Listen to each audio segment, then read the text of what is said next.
It's Tuesday, May 5th, and we're continuing our series on the Cold War. So, I do want to remind you that tomorrow, Wednesday, May 6th, your quiz 22 is due. Open book, open notes, open video. Do not collaborate. No plagiarism. If you use a source, you have to put it in your own words. That's the way it works. At least 100 words for the answer. And the question is, what made America such a powerful combatant during World War II? So you can choose to answer that however you think is best. Also, you'll be noticing that your grades are being put into GradeLink. So if you have any questions, please feel free to email me about that. All right. Yesterday, we ended our time by discussing the developments in China. China became a communist nation under Mao Zedong in the late 1940s, early 1950s. But that was not the only place in which there was a communist push. Japan had ruled Korea since 1910. The Japanese in Korea have been barbaric despots who murdered and tortured. Their stories are phenomenal in their cruelty. And they are real to this day. They are denied by many. But what the Japanese did in Korea was truly abominable. Hundreds of thousands of Korean women were forced into prostitution during the war to serve as Japanese soldiers. There was just so much that was evil. At the close of the war, the Soviet Union raced into North Korea so they could claim the territory when the war ended. Keep in mind, the Soviet Union did not declare a war on Japan during World War II until the very final days.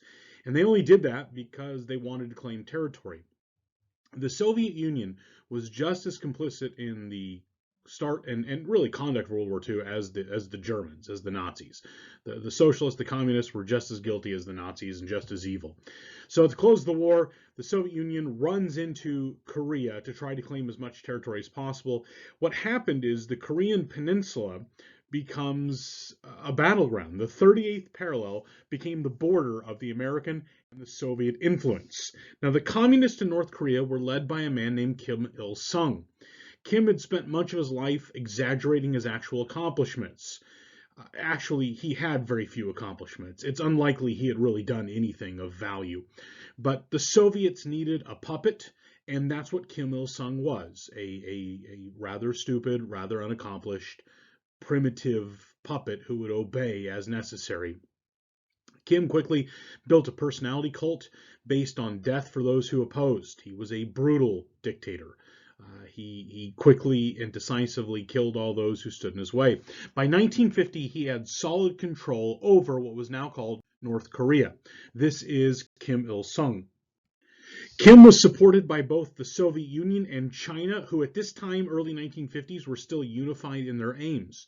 In 1950, Kim authorized an invasion of South Korea because he wanted a unified nation under his command. The South Koreans were completely taken off guard. They were unprepared for what was coming. Their intelligence made a massive failure.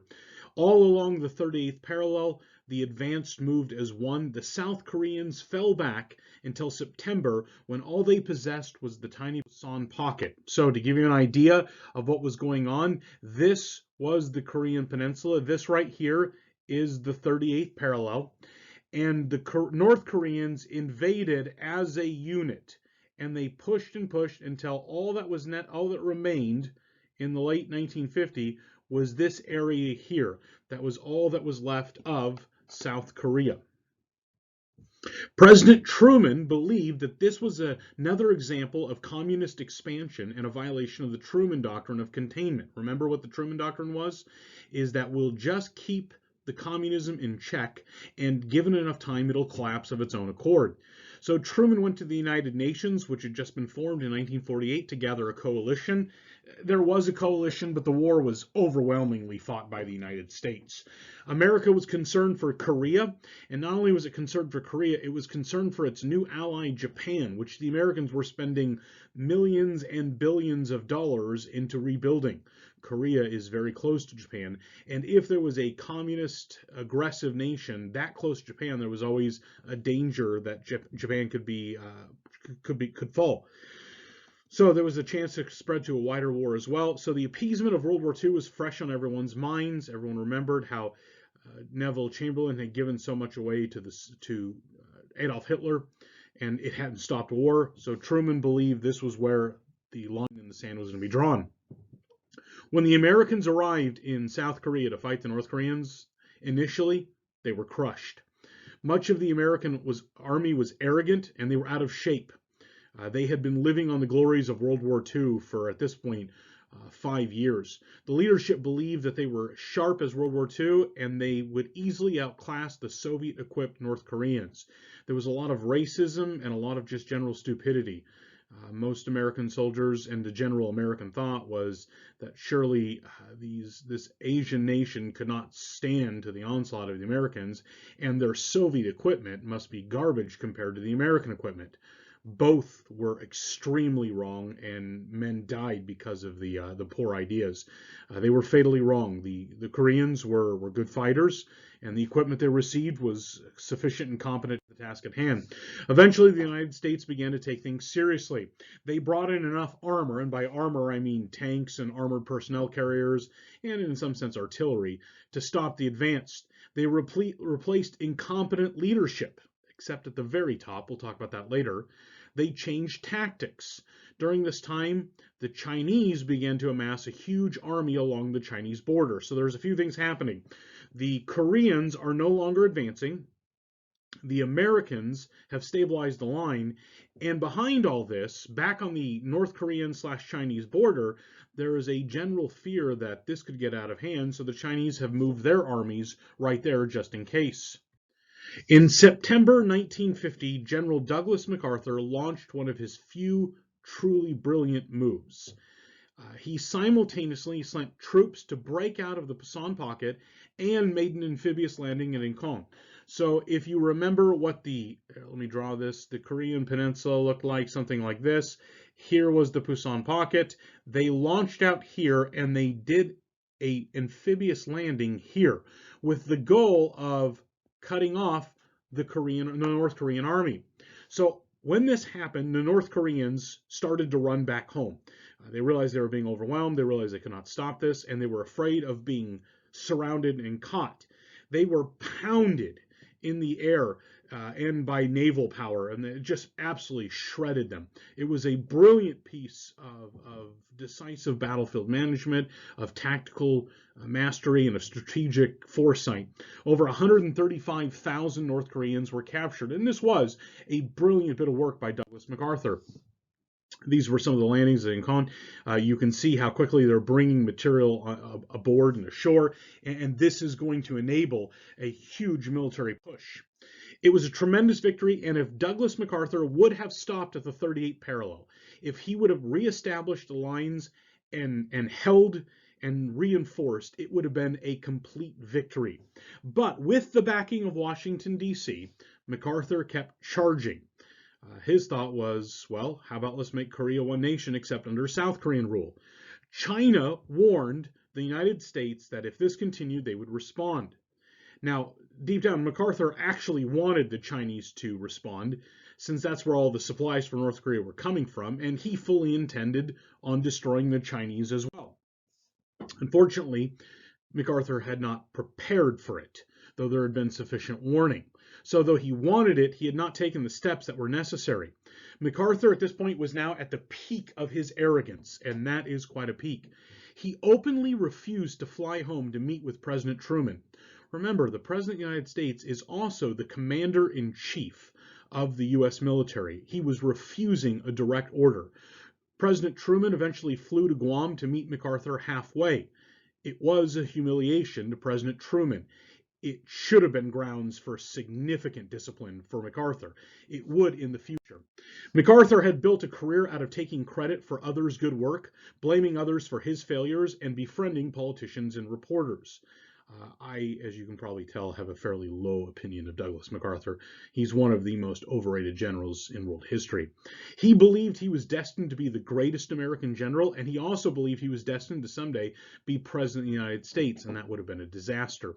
Though he did have a few major successes. He had been responsible for the rebuilding of Japan, and that had gone very well. And he had devised and conducted the Incheon invasion, which had also gone very well. He had a string of major failures failures for which he had never been held accountable. It was his fault the Philippines were so unprepared for the original Japanese onslaught in 1941. There had been numerous unnecessary invasions during World War II that he insisted on, where islands could have been bypassed. The Chinese advance of the Korean War did not need to happen, but MacArthur had failed to take account for it. MacArthur had made so many mistakes that any other man would have long since seen his career crumble. This is a picture of General MacArthur back in World War II. He is here in the center as he is landing on the Philippines. Remember, when the Japanese captured the Philippines in 1941, they did so with relative ease because MacArthur had really failed to prepare. And he had told the Philippine people, I will return. Later in the war, 1944, many American generals were saying, let's bypass the Philippines, we don't need it. And they were right. But MacArthur insisted because he had made a promise, so the Americans invaded the Philippines. This, by the way, is not on the initial assaults. MacArthur made sure that there were plenty of reporters and photographers to take his picture as he trudges through the surf to land on the Philippines. All this was largely for show. In November of 1950, Chinese soldiers began pouring into North Korea in massive numbers. The North Koreans were never going to be able to stop their retreat. The United States would have eventually conquered all the Korean peninsula. But the Chinese had received specific assurances from the Soviet Union that they would receive support, specifically air support. At this time, the Americans were dominating the air with their P-80 shooting star fighters and various other things. There was nothing really to challenge them. That was going to change, though, because the Chinese were going to come with new Soviet technology. MacArthur claimed that this would never happen, though he wanted it to happen. He was willing to destroy the Chinese. He was sure that they would never actually enter in Korea and face him and his armies. If the Chinese did come, he assured Washington, D.C. and all who would listen that they would be slaughtered like the world had never seen. The Americans were completely unready for the weight of the invasion. The American advance was stopped, and in fact, the Americans began to retreat. The Chinese were pushing hard. American General Walton Walker was killed in a Jeep accident. It was more of a bad omen that further discouraged the Americans, who were now facing an overwhelming force.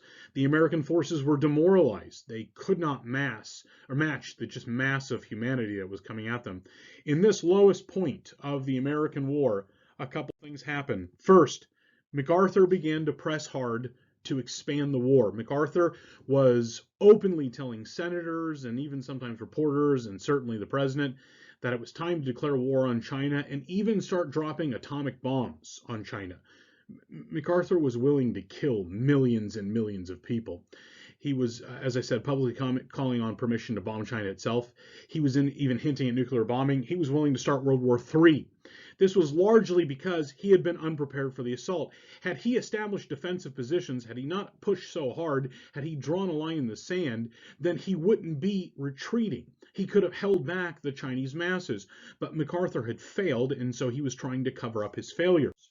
The second event was the selection of Matthew Ridgway as the battlefield commander. By this time, MacArthur was the theater commander. I mean, he was overall charged, but he was often doing this from the nation of Japan. Matthew Ridgway is one of the most underrated generals of human history. Matthew Ridgway is a tremendous man who does not get the historical recognition he deserves because he had the unfortunate privilege of serving under General Douglas MacArthur, who stole much of the credit that rightfully belongs to Ridgway. When Ridgway arrived, he began restoring confidence in the soldiers. He fired all commanders who did not have an attack plan. By this time, almost everyone just had defensive plans. Ridgway was a different kind of man. Ridgway was not one of MacArthur's sycophants. Usually, MacArthur surrounded himself with men who praised him, who told him yes, who, he only wanted men who would admire and compliment him. Ridgway was not one of those men. Ridgway told things as they were. MacArthur, in turn, wanted to distance himself from the growing disaster. And so here's what essentially happened. MacArthur gave Ridgway command because he thought this was going to be a failure, and he wanted to make sure he would have somebody to blame. He intended to blame Matthew Ridgway. Ridgway he didn't really care about. Ridgway wasn't one of his guys anyway. No big deal. What he didn't plan on is Matthew Ridgway being such a good general that he turned the whole thing around. And this is General Matthew Ridgway during the Korean War. Through the proper use of artillery and renewed aggression, Ridgway turned the battlefield into a killing field of Chinese soldiers, and the Americans went on the offensive. The Chinese tactic of mass assault actually became a deadly decision because the Americans, through careful use of artillery and bombing, would kill them by the thousands. This led to the stabilization of the 38th parallel and a new willingness for the Chinese to negotiate. By this time, Kim had no authority in the war. Kim Il sung, the man who had started the war, now had really nothing to do other than to be an observer. It was primarily the Chinese, supported by the Soviets, fighting against the Americans. Democratic President Truman did a brave, though politically dangerous thing in April 1951. And I'm not the biggest Truman fan, but I think he was in many ways a good man he had his certain failures, no doubt about it. But this was the right move. MacArthur had been leaking to the press things that he should never have discussed, things that were almost of national security, and disobeying the president. Truman had enough. He fired MacArthur, which was his right, and honestly, it was his responsibility. MacArthur was disobedient, disorderly, and unfit for command, and he was removed. MacArthur was convinced, he had been assured by a number of Republican senators and others, that the American people wouldn't stand for it and that Truman would possibly be impeached and MacArthur would be given command, and then soon he would become president. Well, none of that happened. The Republicans tried to initiate impeachment proceedings, and Truman's poll numbers collapsed. But what MacArthur hadn't counted on is that the American public wasn't nearly so concerned because Matthew Ridgway was winning. Ridgway took over from MacArthur. He stabilized everything in Korea and Japan. Eventually, he became the chief general of NATO. Ridgway was everything MacArthur claimed to be, except Ridgway was in reality without the massive ego. Ridgway was the perfect solution. He was famous for telling people hard truths. Ridgway was a straight shooter and a good man. From 1951 to 1953, the Korean War was in stalemate. Technically, it was still going, but there was a stabilization at the 38th parallel. Eventually, a ceasefire was signed, and that returned the land to pre-war locations. This agreement exists to this day. For the record, the Korean War is still not over. There is simply a ceasefire. There's never been a truce. There's never been an agreement to stop the fighting. It is simply on pause. Communism, according to the Truman Doctrine, had finally been contained. So that's the record of the Korean War. We'll continue the Cold War in the days ahead.